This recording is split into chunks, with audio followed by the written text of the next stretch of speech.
Hi guys, hope everybody is doing well today. This is the number 3 of the tool haul of the items I picked up at Newark. Newark is like our Jacktown in England. It's got lots of stores, lots of cool items, steam engines and all sorts, cars, motorbikes. It's got quite a lot of cool stuff there. Really great place to go, but it's miles away from me. So believe it or not, all the items in these videos I actually bought before sort of 10:30 because it got that hot I had to leave. So God knows what I would have come back with if I'd stayed later. But anyway, I was tired from carrying all the heavy stuff, and you're about to see it with the guess the price. None of these items are the guess the price. I'll tell you what I paid. The guess the price item I had to carry about a mile and it nearly killed me. But I think it was worth it, so we'll have to stay tuned for that. So the first item is this King Dick 9-inch wrench. 9 inches are the rarest one of all the King Dicks. And this one is really sharp, absolutely sharp as anything. No damage, no marks, no nothing. He had £6 on that, which is not a bad price. And then I found this, which was unpriced on his stall, which is like a brass level, little torpedo style level. So I offered him £8 for the two, so it's £4 each, and he agreed to that. So I thought that was a good price. The next item I found was this British made vice. He was asking £5 for it, no surprise there. I gave him how much? £4. I'm sure you knew that was coming. Every pound counts. You start to run out of money at the end, so you've got to let your money spread a little bit. So the next item was another King Dick wrench, but this is a 3-inch, but quite nice condition 3-inch. I paid £1.50 for that, which was what the lady asking for it, and I just gave it. I thought that was very, very cheap. Those usually run £10 or £15, so that was a bargain. What wasn't so much of a bargain was these. I actually walked away and didn't buy them, and then on the way back I noticed it was the same stall, and I asked him again. I asked him, how much do you want for your brass, what do you call it, candle snuffers? And he said he wanted £10, which I thought was quite a lot. I offered him 5. He said no. He said they're really nice ones. I said they are nice, but who's going to use them? So I walked away. I didn't buy them, which was one of the only few items I walked away on and I didn't buy. And then when I went back, I said, will you take 5 again? He went, no. He said, I'll do 8. I thought, go on then. So £8, which is quite a lot. But if you think about if it was on eBay for a few pounds, then you'd have to pay a few pounds postage, so it'd probably work out to be the same.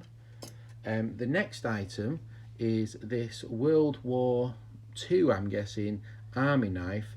Very, very rusty. I don't know if you can see, really rusty, scabby.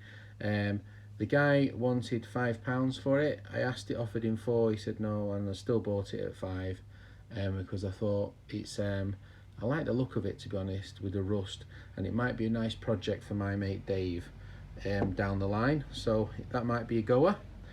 I found this little guy. I cleaned it up. It was covered in paint, absolutely caked in paint. You could make out what it was, but it had paint all over it. So believe it or not, I just used a wire wheel on my pillar drill. Just give it a rough clean, a rough wire wheel, and it's come out okay. The reason why I bought this is how small it is. It's so small. I do have another one which is similar, and very, very similar design, but obviously I'm not sure if they were made by the same company, but pretty close. The guy wanted £2. I thought that was fair, so I bought that. And then my expensive items, these were all off the same stall holder. And there was it was funny was that I bought quite a lot of items off the stall next door, and then this stall was just starting to put out his items, and I noticed he just put out this Miller's Falls number 77, made in the USA, router plane. So I dived over, and the guy shouted over from the stall. I just spent about, good at least 100 quid with him. He said, oh, I'm having that, I'm buying that. I'm like, good luck, it's in my hand. So I bought 35 for a start off. That, I would say that's worth £100 of anybody's money, or certainly £80 of anybody's money. You never see Miller's Falls router planes in England at all. You do see record router planes, and you do see Stanley made in England router planes, but never a Miller's Falls. That's really a good item. So I thought I'll have a close look at this guy's stall, because if he's got that, he might have some other interesting items. So we have this Mammoth, sort of made in England. I'm not sure if it's been painted up, because it looks like it was red under there, but Mammoth, and the other stall holder bought two of these. One was all different brands. He bought some of these because it was a bit of a fight to pick the best stuff off his stall. So that was 20. He wanted 35 for this one, which is a Rathbone made in England rope measure, but it's really in good condition. Very little use, a little bit of rubbing there and there, but really sharp. So he wanted 35 for that. He wanted 15 for this one, a Joseph Lucas number 20 Birmingham made oiler. He wanted, and then he wanted, I think, 25 or 30 he wanted for this brass oiler. So 30, 35, 65, 80, 100, £135 he wanted for all these items. I gave him £90 for them all. So I don't think that's bad at all. So it was £20 an item. 20, 20, 20, 20, 20. Oh, no, it wasn't. It was less. It was 20, 10, 20, 20, 20, which I don't think is bad at all. I think that's really good. So that was a good deal. So I gave him £90 for those, and all the rest. And then, of course, we got the guess the price, which is coming up now. I'm not sure what my favourite item is amongst there. I think I'd probably say the Miller's Falls for £35. I love Miller's Falls stuff. Router plane in England, that's a real bargain, an absolute bargain, because you don't see them. So that was really good. All right, put in the comments which is your favourite item, and then let's move on to the guess the price now. Right, guys, so this is the guess the price item, which had to carry, felt like about 100 miles. It is a record 773, which is like the record Imp Vice, which is this one, but you can see for scale it's a fraction bigger. The teeth is like really sharp, and it has teeth to grip into the bench. This is quite a serious vice. It was owned by P